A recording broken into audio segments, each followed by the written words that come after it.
Hi friends, welcome back to my channel. അപ്പോൾ എന്താ ഇതുപോലെ 2 കഷ്ണം മത്തങ്ങ നമുക്ക് ഫോട്ടോയിൽ കാണിക്കുന്നുണ്ട്. ഞാൻ അതിൻ്റെ ഒരു കഷ്ണം എടുത്തിട്ടുള്ളൂ കേട്ടോ. അത് മതിയാവും. 2 കഷ്ണം എടുത്തു കഴിഞ്ഞാൽ ഒരുപാട് അങ്ങ് കൂടിപ്പോവും. നല്ല ചെറുതായിട്ട് അരിഞ്ഞെടുക്കുക, തൊലിയൊക്കെ കളഞ്ഞിട്ട്. എന്നിട്ട് ഞാൻ ആ കാണിച്ച പോലെ ഒരു പച്ചനേന്ത്രക്ക തൊലിയൊക്കെ കളഞ്ഞതിന് ശേഷം നന്നായിട്ട് ചെറിയ പീസാക്കി കട്ട് ചെയ്ത് ഇതിലേക്ക് ഇട്ട് കൊടുത്തു. രണ്ടും ഒരേ അളവിൽ കട്ട് ചെയ്തിട്ട് കൊടുത്താൽ മതി. മത്തങ്ങ ഒരുപാടായി കഴിഞ്ഞാലും അങ്ങ് വെന്തുടഞ്ഞു പോകും. അപ്പോൾ ഞാൻ കട്ട് ചെയ്തപ്പോൾ കുറച്ച് കൂടുതലായിട്ട് തോന്നി, അതുകൊണ്ട് ഒരു കഷ്ണമേ എടുത്തിട്ടുള്ളൂ. ഇനി ഇതിനകത്തേക്ക് നമുക്ക് ആവശ്യത്തിന് കറിവേപ്പില ഇട്ട് കൊടുക്കാം. ഫ്ലെയിം ഓൺ ആക്കിയിട്ടില്ല. ഇനി നമുക്കിതിനകത്തേക്ക് വേണ്ടത് ഉപ്പ് വേണം, അതുപോലെ തന്നെ പച്ചമുളക് വേണം.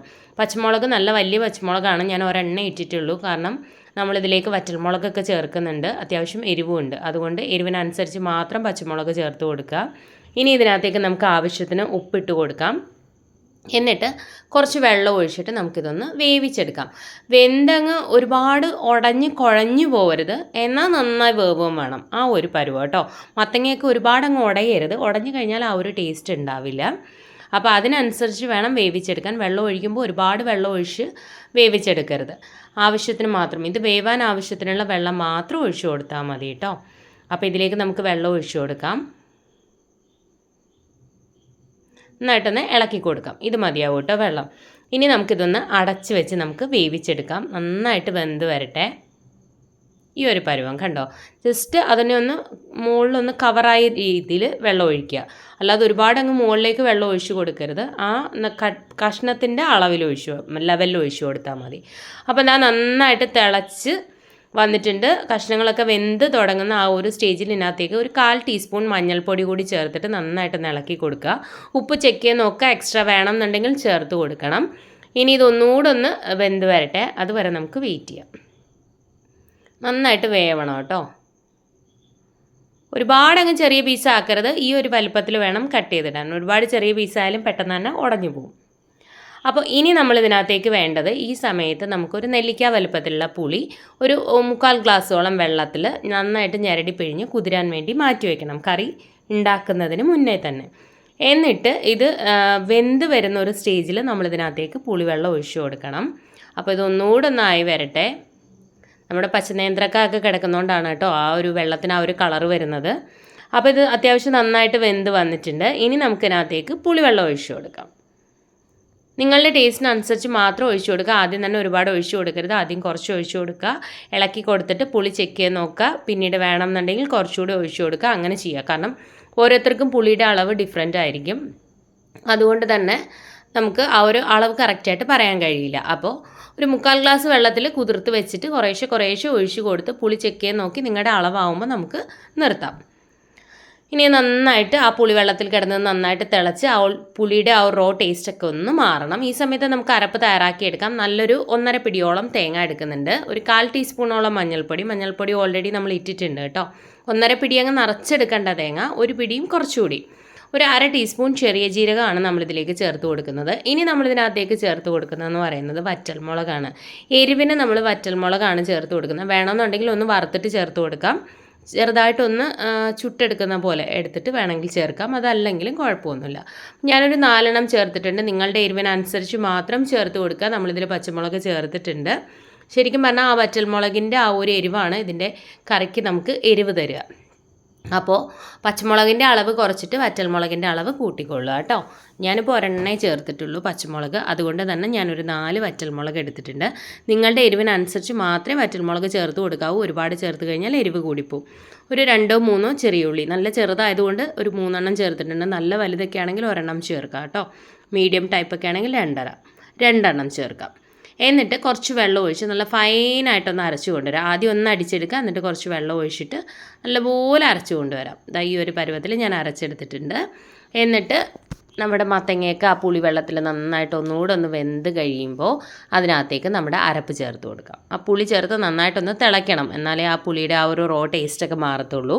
അതിനുശേഷം അരപ്പ് ഇട്ട് കൊടുത്തതിന് ശേഷം നമുക്കിതൊന്ന് കഴുകി കുറച്ച് വെള്ളം കൂടി ഒഴിച്ചു കൊടുക്കാം. മിക്സിയുടെ ജാറ് കഴുകി കുറച്ച് വെള്ളം ഒഴിച്ചു കൊടുക്കാം. കുറച്ചുകൂടി വേണം കേട്ടോ, കാരണം കുറച്ച് തിക്കാണല്ലോ. കുറച്ചൊന്ന് ലൂസാവണം, ഒരുപാടങ്ങ് വെള്ളം പോലെ ആവരുത്, എന്നാൽ തീരെ തിക്കായിട്ടും എടുക്കരുത്. ആ ഒരു പരുവത്തിൽ എടുക്കുക കേട്ടോ.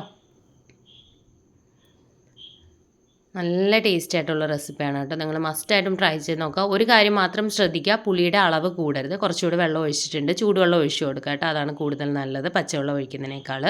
പുളിയുടെ അളവ് കൂടരുത്. പുളി നിങ്ങളുടെ ടേസ്റ്റിനനുസരിച്ച് മാത്രം ചേർത്ത് കൊടുക്കുക. അത്രയും ശ്രദ്ധിച്ചാൽ മാത്രം മതി. അളവ് കൂടിപ്പോയി കഴിഞ്ഞാൽ ആ പുളിരസം മുന്നിട്ട് നിൽക്കും. ഇനി ഇതൊന്ന് തിളക്കട്ടെ. ഒരുപാടിട്ട് വെട്ടി തിളപ്പിച്ചെടുക്കേണ്ട ആവശ്യമൊന്നുമില്ല. ഒന്ന് തിള വരുമ്പോൾ ഇളക്കി കൊടുത്ത് നന്നായിട്ടൊന്ന് ചൂടാക്കിയെടുക്കുക. ഇട്ടങ്ങ് വെട്ടി തിളപ്പിക്കണ്ട. അപ്പോൾ ആ കറിയുടെ ടേസ്റ്റ് തന്നെ മാറിപ്പോവും. തിള വരുമ്പോൾ ഇളക്കി കൊടുത്ത് ചൂടാക്കി എടുത്താൽ മതി. ആ അരപ്പിൻ്റെ ആ ഒരു റോ ടേസ്റ്റൊക്കെ മാറണം, അത്രയേ ഉള്ളൂ. നല്ല ടേസ്റ്റാണ് കേട്ടോ. നിങ്ങൾ മസ്റ്റായിട്ടും ട്രൈ ചെയ്ത് നോക്കുക. ഉറപ്പായിട്ട് നിങ്ങൾക്കൊക്കെ ഇഷ്ടപ്പെടുന്ന റെസിപ്പി ആയിരിക്കും. കുറച്ച് തൈരും കൂടെ ഒക്കെ കൂട്ടി കഴിച്ച് കഴിഞ്ഞാൽ സൂപ്പർ ടേസ്റ്റാണ് കേട്ടോ. തൈര് ഇല്ലെങ്കിലും കുഴപ്പമൊന്നുമില്ല, പക്ഷേ എനിക്ക് കുറച്ച് തൈരും കൂടെയൊക്കെ ചേർത്ത് കഴിക്കാനാണ് കൂടുതൽ ഇഷ്ടം കേട്ടോ. അപ്പോൾ ഒന്ന് ട്രൈ ചെയ്യുക.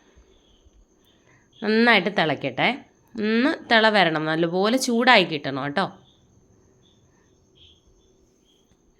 അപ്പോൾ ഇടയ്ക്കിടയ്ക്ക് ഒന്ന് ഇളക്കി കൊടുത്ത് ചൂടാക്കി എടുത്തതിന് ശേഷം നമുക്ക് ഫ്ലെയിം ഓഫ് ചെയ്ത് കൊടുക്കാം.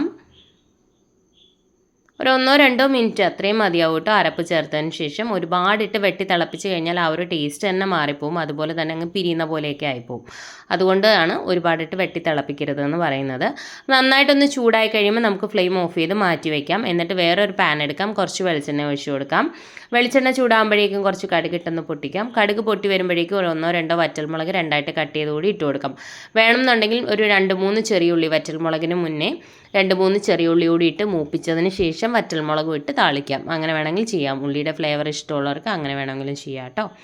എന്നിട്ട് വെളിച്ചെണ്ണയിൽ തന്നെ താളിക്കുക കേട്ടോ. അപ്പോഴാണ് ശരിക്കും ആ ഒരു ടേസ്റ്റ് കിട്ടുക. വേണമെന്നുണ്ടെങ്കിൽ കുറച്ച് കറിവേപ്പില പൊടിയൊക്കെ ആഡ് ചെയ്ത് കൊടുക്കാം. ഇത്രയേ ഉള്ളൂ. വളരെ സിമ്പിളായിട്ടുള്ള നമ്മുടെ റെസിപ്പി ഇവിടെ തയ്യാറായിട്ടുണ്ട്. എല്ലാവരും ഒന്ന് ട്രൈ ചെയ്ത് നോക്കുക. ട്രൈ ചെയ്തിട്ട് എങ്ങനെ ഉണ്ടായിരുന്നു എന്ന് ഫീഡ്ബാക്ക് അറിയിക്കാൻ മറക്കരുത്. ഇതാണ് എൻ്റെ ഒരു കൺസിസ്റ്റൻസി. ഇതിൽ കൂടുതൽ തിക്കാക്കി വെക്കരുത്, ഇതിൽ കൂടുതൽ ഒരുപാട് അങ്ങ് ലൂസാക്കി വെള്ളം പോലെ ആക്കിയും വെക്കരുത്. കറിക്ക് ടേസ്റ്റ് ഉണ്ടാവില്ല. അപ്പോൾ എല്ലാവരും മസ്റ്റായിട്ടും ട്രൈ ചെയ്യാം. മത്തങ്ങ കൊണ്ടുള്ള ഒരുപാട് റെസിപ്പീസ് ഓൾറെഡി നമ്മൾ ചാനലിൽ ചെയ്തിട്ടുണ്ട്. അതുപോലെ തന്നെ പച്ചക്ക വെച്ചിട്ടും പച്ചനേന്ത്രക്ക വെച്ചിട്ടുള്ള ഒരുപാട് റെസിപ്പീസ് ചെയ്തിട്ടുണ്ട്. കാണാത്തവർ അതെല്ലാം ഒന്ന് കണ്ടു നോക്കുക. പ്ലേലിസ്റ്റ് ഒന്ന് ചെക്ക് ചെയ്ത് കഴിഞ്ഞാൽ ഡീറ്റെയിൽ ആയിട്ടുള്ള വീഡിയോസ് ഓരോന്നിനും നമ്മൾ സെപ്പറേറ്റ് ആയിട്ട് പ്ലേലിസ്റ്റ് ക്രിയേറ്റ് ചെയ്തിട്ടുണ്ടാവും. അതുപോലെ ഇതുപോലെയുള്ള റെസിപ്പീസൊക്കെ ഇഷ്ടമാകുന്ന ഫ്രണ്ട്സിനും ഫാമിലിയിലും ഒക്കെ ഉള്ളവരുണ്ടെന്നുണ്ടെങ്കിൽ വീഡിയോസ് ഒന്ന് ഷെയർ ചെയ്ത് കൊടുക്കണേ. ചാനലൊന്ന് സപ്പോർട്ട് ചെയ്യാൻ പറയാം. അതുപോലെ ഇതുവരെ ചാനൽ സബ്സ്ക്രൈബ് ചെയ്യാതെ വീഡിയോ കാണുന്ന ആരെങ്കിലും ഉണ്ടെങ്കിൽ ചാനൽ ഇഷ്ടമായിട്ടുണ്ടെങ്കിൽ ഒന്ന് സബ്സ്ക്രൈബ് ചെയ്തേക്കണേ.